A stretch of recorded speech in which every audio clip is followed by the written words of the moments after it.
নমস্কার। আজ আমরা একটি ছোট্ট গল্প পড়ব, বুদ্ধদেব বসুর লেখা প্রাইজ। গল্পটি মন দিয়ে শুনুন, ভালো লাগবে।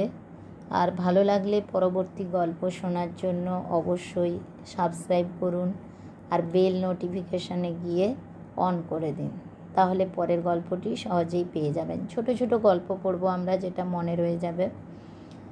বুদ্ধদেব বসু প্রাইজ। বরঞ্চ খবরের কাগজওয়ালাদের হাঁকডাকের চোটে ভারতবর্ষ এক সেকেন্ডে স্বাধীন হয়ে যেতে পারে, কিন্তু বিরিঞ্চি কোনো পরীক্ষায় কখনো সেকেন্ড হবে না, ঢাকা কলেজিয়েট স্কুলের থার্ড ক্লাসের ছেলেদের ধারণা। অন্তত এতকাল তাই ছিল, কিন্তু এবারকার অ্যানুয়েলে অসম্ভব হয়েছে সম্ভব। কিষ্কিন্ধার অঞ্চল থেকে কথা নেই, বার্তা নেই, কে একজন উড়ে এসে জুড়ে বসল। হনুমানের মতোই প্রকাণ্ড এক লাফ দিয়ে অ্যানুয়েল পরীক্ষা উতরালো, বিরিঞ্চিকে ৭৬ নম্বর পিছনে ফেলে। সারা স্কুলে সাড়া পড়ে গেছে। অথচ শিবু যেদিন প্রথম স্কুলে ভর্তি হলো, কে এত কথা ভাবতে পেরেছিল? দেখতে ছোট, রোগা, ময়লা, চুল কদম ফুলের মতো করে ছাঁটা, ঢিলে পায়জামার উপর জিনের কোট চাপানো, পায়ে নোংরা নাগরা। ওকে দেখে বিরিঞ্চি অ্যান্ড কোম্পানি হেসে বাঁচে না। বিরিঞ্চি দেখতে ভালো, মোটরে চড়ে স্কুলে আসে, তার উপর ক্লাস 3 থেকে বরাবর ফার্স্ট হয়ে আসছে, সুতরাং বাকিটা না বললেও চলে। তাই বলে বিরিঞ্চির দেমাক টেমাক নেই। সেই প্রথম দিন গায়ে পড়ে আলাপ করতে গিয়েছিল শিবুর সঙ্গে। সেদিনটার ঘটনা বিরিঞ্চি জীবনে ভুলতে পারবে না। শিবুর বাবা চাকরি করেন কোনো এক পট্টমে, সেইখানেই শিবুর জন্ম এবং 13 বৎসর যাপন। ফলে বাংলাটা বলে ভাঙা ভাঙা, কিন্তু তার মুখে ইংরেজির খই ফোটে।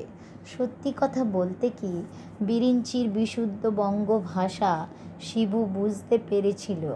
শিবুর সাহেবি ঘেঁষা ইংরেজি বিরিঞ্চি বুঝেছিল তার চেয়ে ঢের কম, সুতরাং আলাপ জমেনি।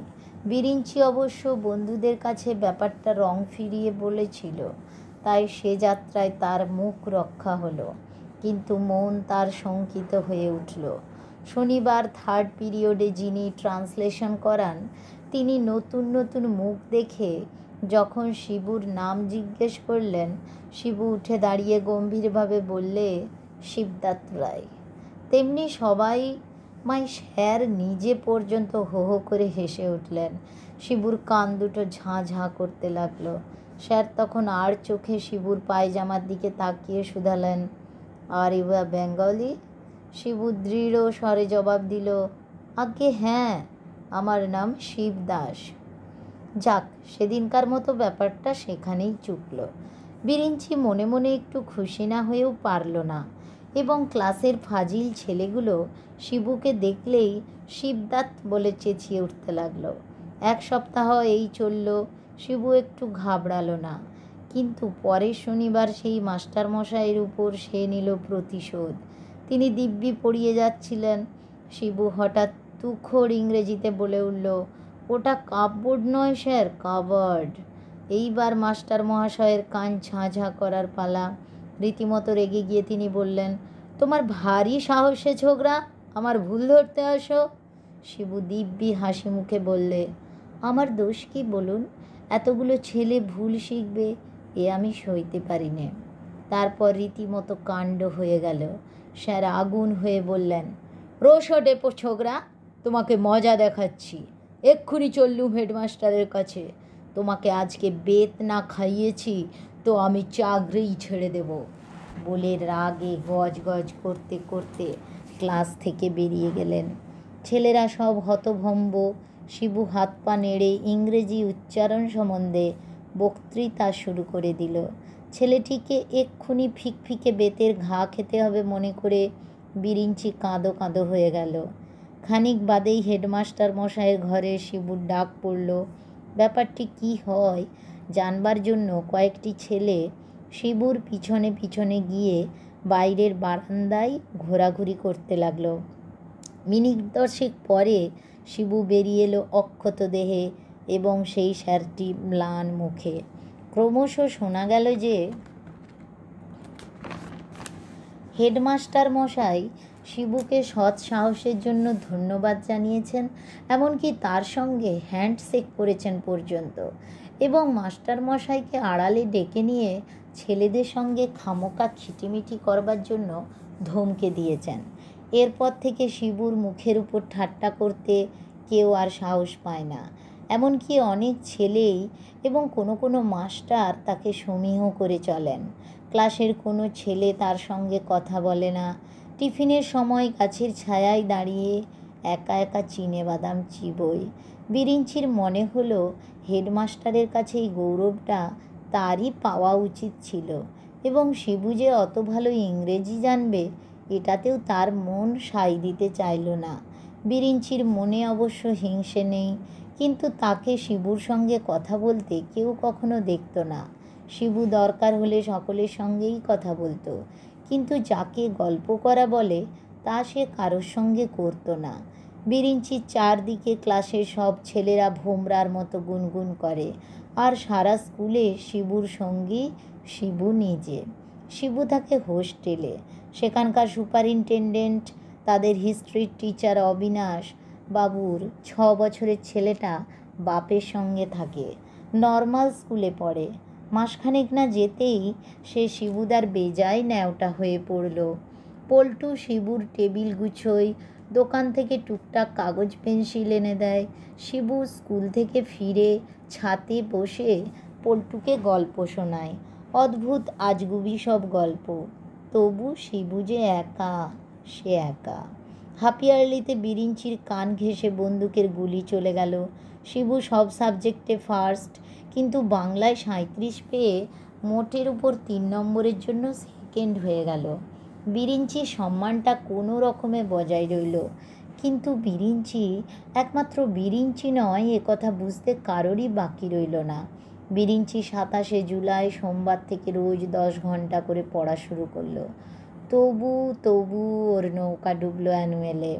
শিবু বাংলায় মেরে দিল 99। আর যাবে কোথায়? 5 বছর যাবৎ বিরিঞ্চি প্রত্যেকবার পেট থেকে গলা অবধি প্রাইজ বই নিয়ে বাড়ি ফেরে। এবার সব প্রাইজ উঠল শিবুর নামে। My good conduct, regular attendant. বিরিঞ্চির শুধু একটি প্রাইজ, সেকেন্ড প্রাইজ। কাল প্রাইজ ডে। বিরিঞ্চির মুখের দিকে তাকানো যায় না, কিন্তু শিবুর হাবভাবে কোনো বদল নেই। তার যেন কিছুই হয়নি। আগুন ছুলেই যেমন হাত পুড়ে, পরীক্ষা দিলেও তেমনি এমনিতর ফার্স্ট হতে হয়। তার মুখের ভাবখানা এই। প্রাইজ ডিস্ট্রিবিউশন হয়ে গেছে। সন্ধে হয় অভ্যাগত ভদ্রলোকেরা যে যার বাড়ি ফিরে যাচ্ছেন। প্রকাণ্ড কম্পাউন্ডে ছোট ছোট দল বেঁধে ছেলেরা এখনও জটলা করছে। অন্ধকারে গা ঢাকা দিয়ে একটা গাছের আড়ালে শিবু একা বসে আছে। তার সামনে এক গাদা বই ছড়ানো। কমিশনার সাহেব তার সঙ্গে হ্যান্ডশেক করেছেন। কমিশনার পত্নী তার হাতে বই তুলে দেবার সময় প্রত্যেকবার মিষ্টি করে হেসেছেন। 3 বার সমবেত ভদ্রমণ্ডলী তাকে উৎসাহ দিয়ে হাততালি দিয়েছেন। কিন্তু এখন সে একা, 24খানা প্রাইজের বই নিয়ে একা। এদিকে বিরিঞ্চি মাত্র একটি প্রাইজ পেয়েছে, 2খানা বই, কিন্তু সে প্রাইজ নিয়ে বেরিয়ে আসা মাত্র 3rd ক্লাসের অর্ধেক ছেলে তার সঙ্গে বেরিয়ে গেছে। উৎসুক হয়ে জিজ্ঞেস করেছে, দেখি তো কী বই পেলি? বিরিঞ্চি বই দেখিয়ে আবার সযত্নে ফিতে বেঁধে রেখেছে। বাড়ি থেকে তার বাবা মা ভাই বোন সবাই এসেছে। ওই তো শিবু তাদের দেখতে পাচ্ছে। বিরিঞ্চি একটি মাত্র প্রাইজ পেয়েছে, 2খানা বই। ওরা কত খুশি। বই 2খানা সবাই হাতে নিয়ে দেখছে। ছোট ভাইটি হাততালি দিয়ে লাফাচ্ছে। ছোট বোন বেনি দুলিয়ে দুলিয়ে কতই না কথা বলছে। মা বাবার মুখ কেমন হাসিতে ভরা। ওই ওরা আসছে। বিরিঞ্চি ওর পাশ দিয়ে হেঁটে গেল, কিন্তু ও এখন কোনো দিকেই তাকাচ্ছে না। কার সঙ্গে গল্প করবে? শিবুর সঙ্গে রেষারেষির ওর এখন সময় নেই। ওরা সবাই গিয়ে মোটরে উঠল। তারপর শিবু একটা ঘোড়ার গাড়ি ডেকে তার 24খানা বই নিয়ে হোস্টেলে ফিরল। অন্ধকার ঘর। শিবু টেবিলের উপর চুপ করে বইগুলো এনে ফেলল। পল্টু তার আওয়াজ পেয়ে হাঁপাতে হাঁপাতে এসে বলল, কই দেখি শিবুদা, কি বই পেলে? শিবু ঘরের আলো জ্বেলে বললে, আমার কোনো চিঠি এসেছে রে? জানি না, না বোধ হয়। কই দেখাও না বই, বল না আমার কোনো চিঠি আছে কি না। বলে সে চিঠির আশায় টেবিলের কাগজপত্র ওলট পালট করতে লাগলো। পল্টু শিবুর হাত ধরে আবদারের সুরে বললে, বারে বই দেখাবে না, ফের দুষ্টুমি। বলে শিবু ঠাস করে পল্টুর গালে এক চড় বসিয়ে দিল। পল্টু নিতান্ত অপ্রস্তুত হয়ে ভ্যাঁ করে কেঁদে ফেললে।